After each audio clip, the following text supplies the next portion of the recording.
Yes. हरे कृष्णा, जय श्री कृष्णा। कथामृत के नए सत्र में आप सभी का स्वागत है। पिछली बार थोड़ी गूढ़ और थोड़ी हैवी स्टोरी वृत्रासुर की हम 3 एपिसोड से सुन रहे थे। चित्रकेतु की और वृत्रासुर की और वो इंद्र और डिसीट और ओह बहुत ज्यादा। अब की बार बहुत हल्की फुल्की, बहुत सुंदर और मन को बहुत खुश और प्रसन्न करने वाली, at the same time very inspirational, हमें बहुत प्रभावित करने वाली कथा है। तो इस कहानी के बारे में एक्चुअली सबसे पहले तो मैंने जो मेरे डैडी की जो किताब थी उसमें मैंने पहले पढ़ा इस कहानी के बारे में। फिर जब मैंने पढ़ा तो मैंने थोड़ा और रिसर्च किया, और रिसर्च करने के बाद मुझे कुछ कुछ और कहानियां भी मिली। ये जो संत के बारे में हम बात करने वाले हैं, वो एक्चुअली में संत नहीं भी थी, लेकिन फिर भी जो भी हमें इंस्पायर करे अपने कर्मों से, अपने जीवन शैली से, वो हमारे लिए सब वैष्णव हो जाते हैं और भक्त हो जाते हैं। तो ऐसी ही कथा है एक भक्तन जिसका नाम था ताज बीबी। यस, शी वॉज अ मुस्लिम। ताज बेगम, जो कि अकबर की एक महारानी थी, अकबर की पत्नी भी थी। उनकी कथा आज हम थोड़ा सा डिटेल में जाने वाले हैं, सुनने वाले हैं। तो जिस प्रकार कृष्ण भगवान या भगवान जो है, हरि, जो जो भी आप उनको नाम बोलो, वो कई सारी अपनी लीलाओं से हमें, हमारा मन मोहने की कोशिश करते हैं अपनी ओर। उसी प्रकार कई सारे ऐसे स्पेशल आत्माएं भी होती है उनके परिवार में से, जिनको वो भेजते हैं कभी कभी, कि कुछ स्पेशल आत्माएं आती हैं संतों के रूप में, आचार्यों के रूप में, गोस्वामियों के रूप में आती हैं, जो कि वैष्णव भक्तों को राह दिखाने के लिए, उन्हें याद दिलाने के लिए कि उनका भगवान के साथ कैसा संबंध है, और उनके अंदर की कृष्ण भावनामृत को जगाने के लिए ऐसी ही स्पेशल कुछ आत्माएं आती हैं। इनमें सब बड़े बड़े संत हैं, वल्लभाचार्य जी भी थे, और बाकी नामदेव, तुकाराम, हरिदास ठाकुर, मीराबाई, अनगिनत, बहुत इस तरह के बहुत सारे संत। इनफैक्ट एक 16वीं शताब्दी तो ऐसी थी कि जो पूरी की पूरी संतों की ही शताब्दी कहलाती है। That was the saint century of the saints actually. तो ऐसी एक भक्त की कथा हम सुनने जा रहे हैं जिसका नाम था ताज बीबी। उसके पहले थोड़ी सी प्रणति मंत्र जरूर बोलेंगे। ओम अज्ञानतिमिरान्धस्य ज्ञानाञ्जनशलाकया चक्षुरुन्मिलितं येन तस्मै श्रीगुरुवे नमः। वाञ्छकल्पतरुभ्यश्च कृपा सिन्धुभ्य एव च पतितानां पावनेभ्यो वैष्णवेभ्यो नमो नमः। हे कृष्ण करुणा सिंधु दीनबंधु जगतपते गोपेश गोपिका कांत राधा कांत नमोस्तुते। तप्त कांचन गौरांगी राधे वृंदावनेश्वरी वृषभानु सुते देवी प्रणमामि हरि प्रिये। हरे कृष्णा कृष्ण कृष्ण हरे हरे, हरे राम राम राम हरे हरे। तो कभी कोई सोचता होगा कि मैं ये प्रणति मंत्र क्यों बोलती हूँ। तो सिर्फ एक ही भाव से बोलती हूँ, क्योंकि यदि मैं भगवान की कथा बोलने जा रही हूँ या भगवान के भक्तों की कथा बोलने जा रही हूँ, तो मुझे उनसे प्रेरणा चाहिए, मुझे उनकी भगवान की कृपा चाहिए। मैं उनकी कृपा के बगैर, उनके भक्तों की कृपा के बगैर मैं कुछ भी नहीं बोल पाऊंगी। ताकि वो मुझे एम्पावर करें और मुझ में वो शक्ति दे कि मैं एज इट इज, जैसे मैं सुनती हूँ या जिस प्रकार मैं ग्रंथों में आचार्यों की मुंह जुबानी पढ़ती हूँ लिखी हुई, उसी प्रकार मैं आपको ये कथा सुना पाऊं। तो ताज बीबी जो थी, वो, उनका जन्म हुआ था फतेहपुरी के एक नवाबी खानदान में। ये कायम खानी नवाबी खानदान था जो फतेहपुर में रहने वाले थे। और इनकी जो ये, इनके एक नवाब थे, 7वें नवाब, जिनका नाम था फदान खान। और फदान खान की ये बहुत ही सुंदर लड़की थी जिसका नाम था ताज। और ये ताज बीबी के सुंदरता से मोहित होकर अकबर, जो महाराजा अकबर थे, मुगल बादशाह जो थे, उन्होंने इनसे कर लिया था विवाह, इनसे कर ली थी शादी। अब कहानी यूं निकलती है कि ये करीब करीब इनका जन्म हुआ था 16वीं शताब्दी के शुरुआत में, अराउंड 1600, 1610, 510 वॉट एवर, 16वीं शताब्दी के जो उस समय इनका, उसी शताब्दी में इनका जन्म हुआ था। बहुत सुंदर थी कहते हैं। अच्छा, कहाँ कहते हैं ये मैं आपको बाद में बताऊंगी कि कौन कौन से ग्रंथ इनके बारे में लिखे गए हैं। हिस्टोरियंस ने इनके बारे में लिखा है, और कुछ कुछ तो हमारे अपने वल्लभ संप्रदाय के ही कुछ ग्रंथों में इनका मेंशन किया गया है।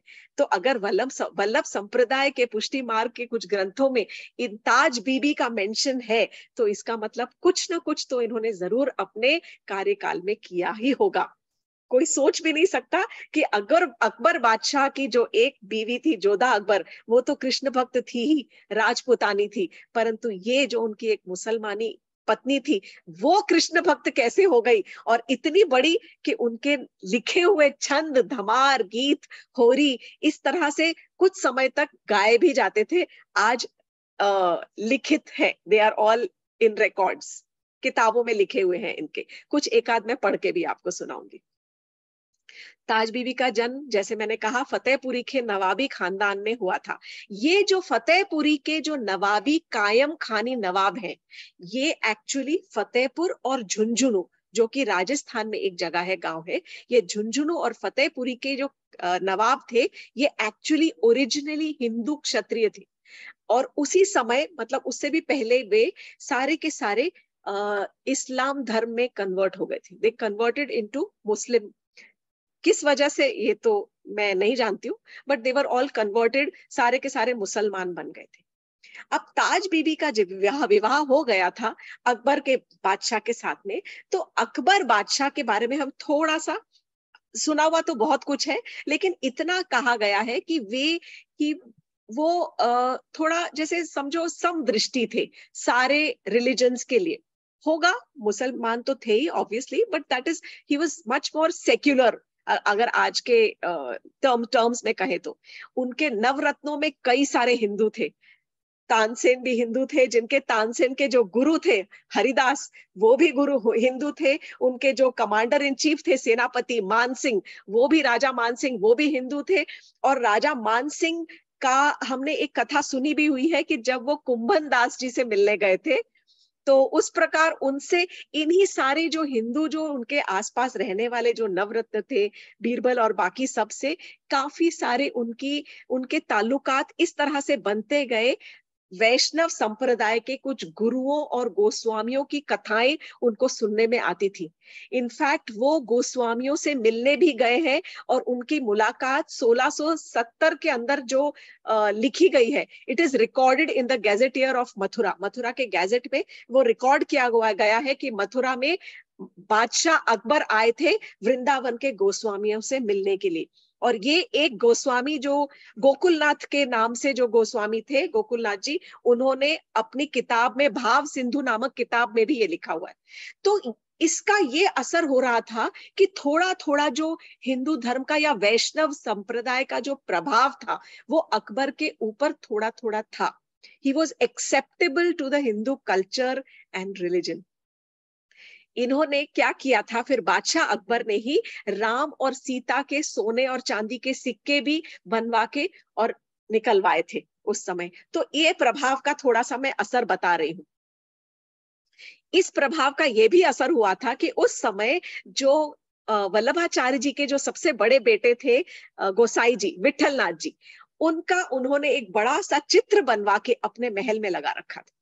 और इस चित्र को देख देख कर ताज बीबी थोड़ा सा प्रभावित होती थी। और फिर कृष्ण का तो मंदिर था ही, जोधाबाई का भी कृष्ण का मंदिर था, और वो जब भजन गाती थी तो उनसे सुन सुन कर भी थोड़ा सा इनका मन कृष्ण की ओर आकर्षित होने लग गया। इनके मन में आता था कि मैं विठल नाथ जी से एक बार गोसाई जी से मिलना चाहती हूँ।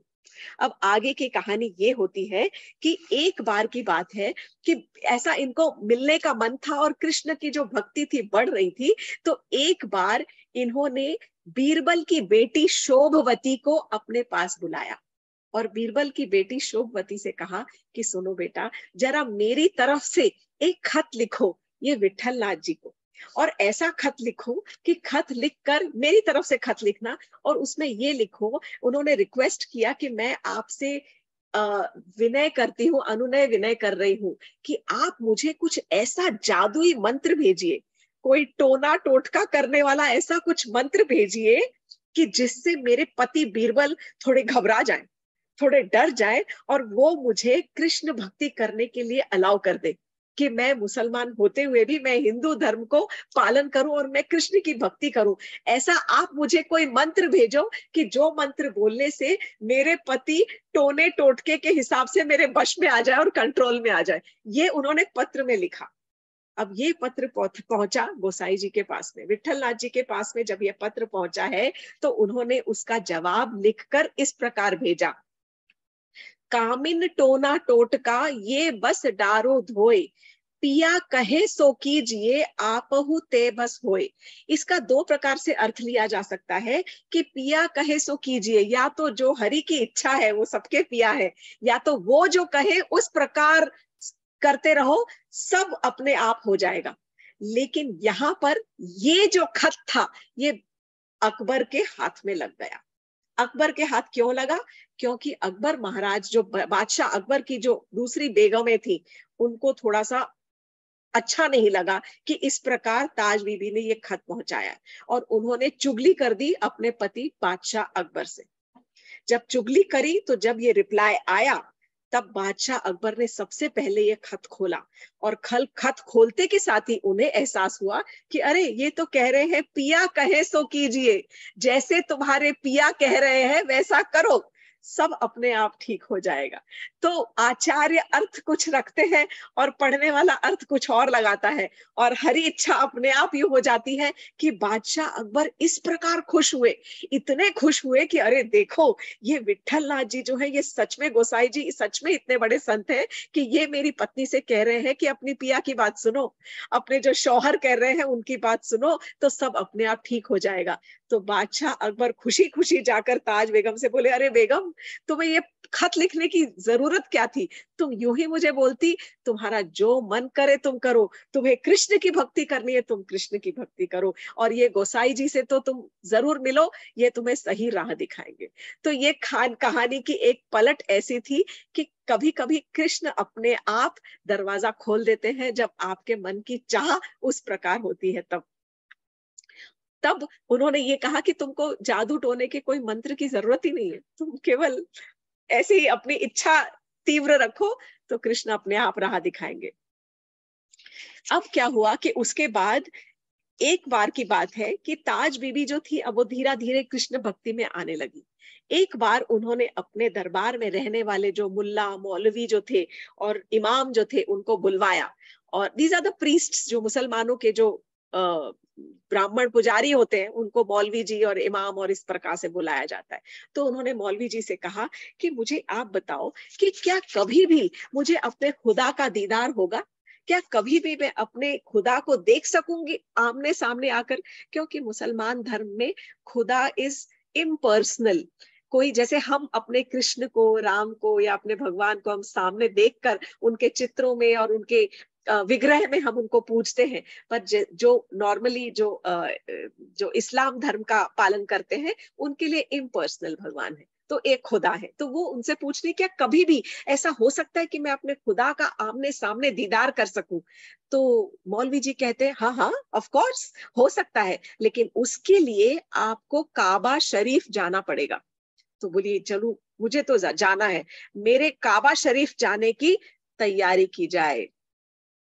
उनकी सारी तैयारियां की गई काबा शरीफ जाने के लिए, पूरा टोली तैयार की गई, उनकी पालकी उनका सब तैयार करके सब निकला बहुत सारे साजो सामान के साथ। सबसे पहला पड़ाव कहाँ से? आगरा रहती थी ये, बादशाह अकबर, आगरा उनकी राजधानी। आगरा से सबसे पहला पड़ाव पड़ा ब्रिज भूमि में, वृंदावन। वहां पर जब सबसे पहले एक दिन ठहरी, रात को सोई, सुबह सुबह जोर जोर से घंटियों की आवाज आने लग गई। जगह जगह के मंदिरों में कीर्तन और आरतियां हो रही थी। सुबह सुबह इतनी सारी घंटियों की आवाज सुनकर उनकी जब नींद खुली तो उन्होंने फिर से मौलवी जी को बुलवाया। बोली मौलवी जी ये हो क्या रहा है यहाँ पर? क्या है ये? किस किस चीज की आवाज आ रही है? तो मौलवी जी कहते हैं कि यहाँ पर छोटे खुदा रहते हैं, यहाँ पर एक छोटे खुदा रहते हैं, और उनकी अर्चना करने के लिए लोग यहाँ पर आकर घंटियां बजाते हैं, उनकी इबादत करते हैं। यहाँ पर उनकी पूजा करने के लिए, इबादत करने के लिए, घंटियां बजाने के लिए सुबह सुबह आते हैं। तो ताज बीबी बोली अच्छा, यहाँ पर कोई छोटे खुदा भी रहते हैं? तो हम अपने खुदा का दीदार करने से पहले ये छोटे खुदा का दीदार जरूर करेंगे। हम छोटे खुदा से मिलने जाएंगे। आप इंतजाम कीजिए हमारे छोटे खुदा से मुलाकात करवाने की। अब इनका पूरी पलटन ले जाके सारा लॉन्ग पूरी जो लाइन लगा के सब पहुंचे, इनको मंदिर ले जाया गया। पर मंदिर में तो, जिस मंदिर में जहां पर ले जाया गया वहां पर इनको अलाउ नहीं किया कि ये तो मुसलमान है, ये म्लेच्छ है। ये कहकर, ये तो आपस में धर्म का सदियों से चलता आ रहा है, भगवान तो किसी को मना नहीं करते, ये तो हम इंसान ही इस प्रकार के रूल बना देते कि ये यहाँ नहीं आ सकता, वो वहां नहीं जा सकता। तो जब ये पहुंची वहां पर, तो उनको पंडों ने जाने नहीं दिया। पुजारी तो अंदर थे, उन्हें तो कुछ खबर भी नहीं थी, लेकिन बाहर के जो पंडे हैं, कभी कभी वो ही अपने आप को समझ लेते कि हम यहाँ के, we are the owners of this property. तो वो पंडों ने उनको वहां पे घुसने ही नहीं दिया, अंदर जाने नहीं दिया। ये ताज बीबी घर जाने से मना करने लगी कि मुझे तो नहीं जाना घर। वे मंदिर के बाहर बैठकर और वहीं पर रोने लग गई, और रो रो के कृष्ण को याद कर रही है कि हे कृष्ण, मैं तो तुमसे मिलने आई थी और तुम मुझसे मिल ही नहीं रहे। और वहीं पर उन्होंने रोते रोते कई सारे छंद विरह भाव में लिख डाले। तो शी वॉज वेल एजुकेटेड, अगर उन्होंने लिखे हैं तो बहुत पढ़ी लिखी भी होंगी। उन्होंने कई सारे छंद कृष्ण के विरह भाव में, अकेलेपन में, उनके विरह को झेलते हुए कि अब तुमसे दूर नहीं रहा जाता, तुम इतने पास होकर भी इतने दूर हो, उन्होंने कई सारे छंद वहां पर लिख डाले और रोती रही। कहते हैं, ऐसा कहा जाता है कि कृष्ण वहीं पर जब वे गा रहे थे तब उनको उन्होंने दर्शन दिए हैं, ऐसा कहा जाता है। खैर, वहां से तो वे काबा शरीफ नहीं गई, वे वापस आ गई, और वापस आकर उनका मन केवल कृष्ण में ही लगा रहा, और उनके मन में था कि अब मुझे गोसाई जी से मिलना है। तब ये दोबारा गई हैं, और कई बार गई हैं, आगरा से वृंदावन कई बार जाती रही, और एक विठल नाथ जी से मिली, और फिर 1628 में इन्होंने गोसाई जी विठल नाथ जी से इन्होंने दीक्षा ली है। सो ताज बीबी ने गोसाई विठल नाथ जी से दीक्षा ली, जो आजकल अच्छे अच्छे लोग दीक्षा नहीं ले पाते। तो इन्होंने अगर दीक्षा ली है तो उस लेवल से ही हम इनको अपने से बहुत ऊंचा और बहुत बड़ा मानेंगे। जब उन्होंने दीक्षा ले ली तो एक बार की और कथा मैं आपको सुनाऊंगी।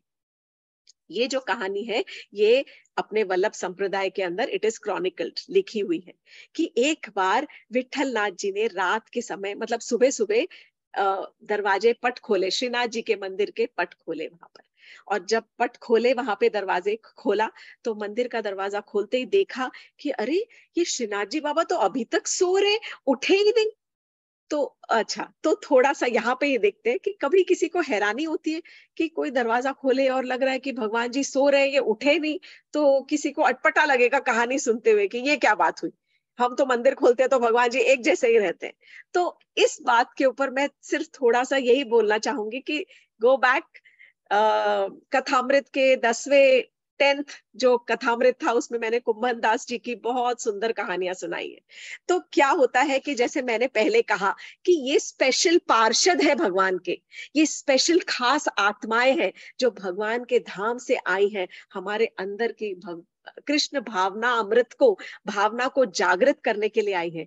तो इनका रिश्ता कृष्ण से कहीं कहीं ज्यादा गहरा है, भगवान से इतना गहरा है कि इनके वार्तालाप होते हैं, इनकी मिलाप होते हैं, इनकी मुलाकातें होती हैं, और इनकी चर्चा होती है, इनके झगड़े होते हैं, इनकी कंप्लेंट्स होती है, सब कुछ होता है। पूरे घर की चर्चा भी भगवान के साथ में ये कर लेते हैं और सोल्यूशन भी ले लेते हैं उनके साथ में। ये होते हैं जो बड़े बड़े आचार्य हैं, गोस्वामी हैं, बड़े बड़े संत हैं, सबके साथ आप देखोगे कि उनके साथ पर्सनल इंटरैक्शन किया है।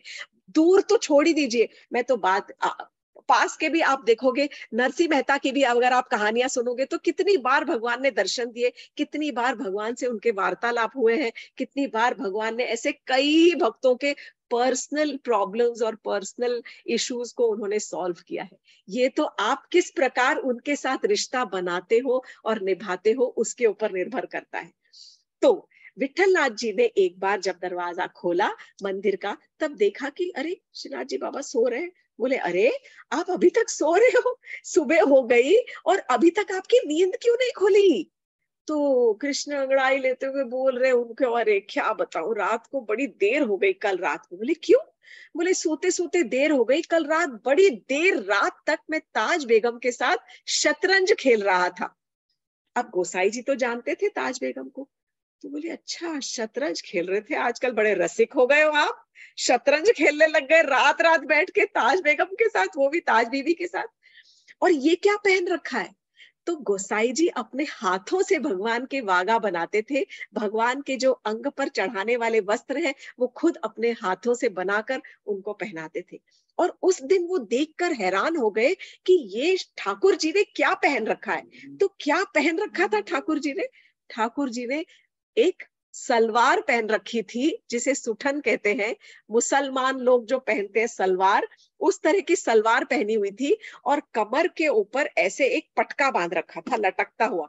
आपने देखा होगा फोटोज में, जो मुगल बादशाह लोग पहनते हैं फ्रॉक जैसा, और उसके ऊपर कमर के ऊपर पट्टा बांधते हैं और बीच में से वो ऐसे लटक रहा होता है प्लीट्स के जैसा।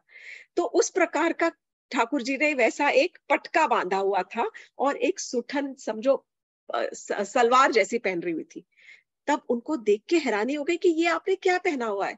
तो ठाकुर जी बोले, ये मुझे कल रात को ताज बीबी ने भेंट दिए, और जब अगर मुझे कोई भेंट दे तो वो तो फिर मुझे मन से स्वीकारना ही पड़ेगा ना, तो इसलिए मैंने उसी वक्त पहन लिया।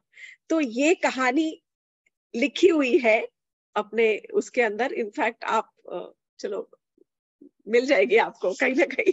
एनीवे, तो इस प्रकार ताज बीवी की जो भक्ति थी वो कृष्ण के अंदर बढ़ती ही गई, बढ़ती गई। ये ताज बीबी ने कई सारे छंद, धमार, गीत और भजन, बहुत सारे भजन लिखे हैं। कुछ समय तक तो शुरू शुरू में गोसाई जी इन गीतों को गाते भी थे मंदिरों में, फिर उनके बाद में ये बंद हो गए। ताज बीबी के लिखे हुए गीत नहीं गाते। आजकल केवल अष्टछाप कवियों के गीत गाए जाते हैं हवेली संगीत के माध्यम से श्रीनाथ जी के मंदिर में।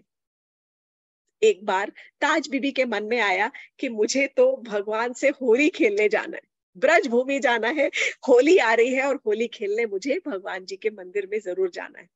तो उन्होंने अपने पति से कहकर कहा कि मुझे जाना है। तो अकबर ने सारा इंतजाम कर दिया और ताज बीबी ब्रज पहुंची है होली खेलने के लिए। वहां पे जाकर देखती हैं तो श्रीनाथ जी के गालों पर सब लाल लाल गुलाल लगा हुआ है। और ऐसा कहा गया है कि तब उनको ऐसा एक चित्र दिखाई पड़ा, ऐसे एक विजन बोलते जैसे दृष्टि दिखाई पड़ी, जैसे कि सूरदास जी को शायद दिखती थी, उसी प्रकार के ऐसी दृष्टि दिखाई पड़ी कि जो श्रीनाथ जी है वो कृष्ण है, वो अपने सारे सखाओं के साथ, सखियों के साथ, गोपियों के साथ, सारे स्वजनों के साथ, परिकरों के साथ में वे होली खेल रहे हैं और भाग खेल रहे हैं। और इसमें वो इतनी लीन हो गई कि वो कहते हैं कि वो मंदिर की तरफ भागी है, और भागते वक्त वहीं पर भगवान जी के चरणों में गिरकर और उनका देह त्याग हो गया। और कहते हैं कि वहीं पर उनकी मतलब प्राण चले गए। तो मंदिर में भगवान जी के चरणों पर गिरकर उनके प्राण पखेरु उड़ गए। Whatever the reason is, हमारे लिए उनके उनके अगर किसी कोई भगवान के चरणों में गिरकर कोई प्राण छोड़ता है तो सच में बहुत बड़ी गति को प्राप्त करता है। जब अकबर को अपनी बीवी के जाने का जब खबर मिली, तब उन्होंने केवल इतना ही कहा कि ताज बीबी जहां से आई थी, जिस खुदा के घर से आई थी, उसी खुदा के पास वापस चली गई। तो जिस जहां से वो आई थी वहीं पर अपने खुदा के पास, अपने कृष्ण के पास वो ताज बीबी दोबारा चली गई। ताज बीबी का आज भी मकबरा बना हुआ है। कहाँ पर? वहीं वृंदावन में रमन रेती में, ब्रज भूमि में ही, रमन रेती में ही, वहां पे उनकी याद में एक ताज बीबी का मकरा है, मकबरा है, ताज बीबी की छतरी के नाम से। So it is not very famous. शायद ऐसा मैंने सुन रही थी कि रस खान का जो मकबरा है वो तो फिर भी एक बार समाधि उनकी दिखती है रस खान की, परंतु ताज बीबी की समाधि को ढूंढना पड़ता है कि कहाँ पर बनाया गया है। थोड़ा सा ऐसे अंदर की तरफ जाकर कहीं पर है रमन रेती में। लेकिन ये बात है कि भले वो आगरा में रहती थी, लेकिन उनका गोकुल से इतना प्रेम हो गया था कि जिस इलाके में वो आगरा में रहती थी, उस पूरे सेटलमेंट को, उस पूरे इलाके को उन्होंने गोकुलपुरा नाम दे दिया था। तो अपना जहां पर रहती थी तो उनको ये कहता था कि मैं तो गोकुलपुरा में रहती हूँ, भले आगरा में रहती हूँ पर आगरा का जो एरिया है जहां पर मेरा महल है वो गोकुलपुरा कहलाता है। कई सारी कविताएं, कई सारे छंद लिखे हैं इन्होंने, और मैं सुनकर, मैं पढ़कर स्वयं हैरान थी बहुत ज्यादा कि उन्होंने गणेश स्तुति लिखी है, सरस्वती समाराधना लिखी है, दशावतार वर्णन, भवानी वंदना, होरी, फाग, इस प्रकार के छोटे छोटे उनके लिखे हुए जो शॉर्ट कुछ कॉम्पोजिशंस हैं जो उन्होंने लिखे हुए हैं। मैं एक छोटा सा कुछ उनका लिखा हुआ कपलेट जो है, मैं आपको कुछ 8 पंक्तियां आज सुनाने वाली हूँ। बहुत सिंपल है, बहुत ही सिंपल, सबको समझ आएगा। छैल जो छबीला सब रंग में रंगीला, छैल जो छबीला सब रंग में रंगीला, बड़ा चित्त का अड़ीला सब देवतों में न्यारा है, बड़ा चित्त का अड़ीला सब देवतों में न्यारा है, माल गले सोहे नाक मोती सेत, जो है कान कुंडल मन मोहे, लाला मुकुट सिर धारा है, दुष्ट जन मारे सब संतन उबारे, दुष्ट जनों को मारते हैं, सारे संतों को उबारते हैं, दुष्ट जन मारे सब संतन उबारे, ताज अपना नाम डाला है उन्होंने, चित्त हितवारे प्रेम प्रीति कर धारा है, कि हरेक के प्रेम, हरेक के चित्त में, मन को जब छू जाते हैं तो प्रीति की धारा बहाते हैं, नंद जू को प्यारा, नंद के जो प्यारे हैं, जिन कंस को पछारा, जिन्होंने कंस को मार गिराया, वो वृंदावन वारा कृष्ण साहिब हमारा है, वो वृंदावन वारा कृष्ण साहिब हमारा है। ऐसी ताज बीबी जिनको सारी दुनिया भूल गई, सारा जगत भूल गया, कितने ही सालों के अंदर, ये शायद कुछ 500 साल पुरानी बात होगी। 500 साल में हम बड़े बड़े लोगों को, भक्तों को ही भूल जाते हैं, हम 100 साल में अपने ही पूर्वजों को भूल जाते हैं, 100 क्या 10-20 सालों में ही अपने पूर्वजों को भूल जाते हैं। ऐसी ताज बीबी जो चली गई, लेकिन अपने नाम के कुछ एक छाप छोड़ गई, केवल इस प्रकार अपनी कहानी से इतना तो समझा गई कि भले कोई किसी भी पंथ को फॉलो करता हो, इट डज नॉट मैटर कि आप हिंदू हो या मुसलमान हो या क्रिश्चियन हो या सिख हो, कोई भी आप पंथ को फॉलो करते हो, लेकिन यदि आप सच्चे मन से अपने प्रभु की भक्ति करते हो, सच्चे मन से अपने प्रभु को याद करते हो, खुदा को याद करो, कृष्ण को याद करो, किसी को भी आप अपने मन से किसी को याद करते हो, तो प्रभु आपका हाथ कभी नहीं छोड़ते, आपको अपने साथ लेकर ही चलते हैं, और फिर you yourself become inspirational for others। वो उन्होंने अपनी ही कहानी से कैसे छोटे छोटे प्रभाव छोड़े हैं, कुछ कुछ निशानियां तो अभी भी मिलती है कहीं ना कहीं, तो भले जगत ने उनको भुला दिया, आज ऐसी ताज बीबी के नाम पर आज हम अपना ये कथामृत समर्पित करते हैं। यहीं पर मैं कहानी को आज विराम दूंगी। हरे कृष्णा, जय श्री कृष्णा। आशा ये कहानी आपको थोड़ी सी नई लगी होगी। इसी प्रकार के कुछ और भी हैं प्रेरणामृत कहानियां, प्रेरणा देने वाली, जो हम आगे पीछे थोड़ा थोड़ा जरूर उनकी चर्चा करते रहेंगे। तो थैंक यू वेरी मच। हरे कृष्णा, जय श्री कृष्णा।